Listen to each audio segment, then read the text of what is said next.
আমি আছি চিংড়িঘাটাতে, যেখানে পশ্চিমবঙ্গ সরকার, পশ্চিমবঙ্গ পুলিশ প্রায় 1 বছরেরও বেশি সময় ধরে চিংড়িঘাটা মেট্রোর কাজ আটকে রেখেছে। এই চিংড়িঘাটাতে 366 মিটারের একটা স্ট্রেচ আছে, যে কাজটা কমপ্লিট করতে হলে কিছু দিনের ট্রাফিক ডাইভারশন লাগবে বা কিছুদিন ট্রাফিক ব্লক করতে হবে।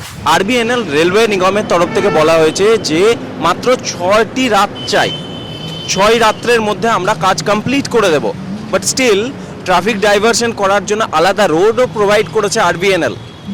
রেলমন্ত্রী খোদ বলেছে, রিকোয়েস্ট করেছে, তারপরেও এটা হচ্ছে না, কারণ পশ্চিমবঙ্গ সরকার চায় না বা তৃণমূল সরকার চায় না এখানকার মানুষের এই ট্রাফিকের হাত থেকে মুক্তি দিতে। এটা কমপ্লিট হলে নিউ গড়িয়া থেকে এয়ারপোর্ট অবধি এই রাস্তার যে দূরত্ব এবং ট্রাভেল টাইম, সেটা আধ ঘন্টা থেকে 40 মিনিট কমে যাবে, মানুষের অনেক সুবিধা হবে।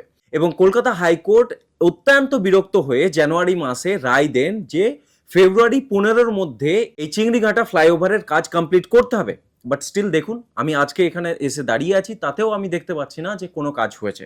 এর জবাব কিভাবে পশ্চিমবঙ্গের মানুষকে বা কলকাতার মানুষকে দিতে হবে, আশা করি আমার বলার অবকাশ রাখে না।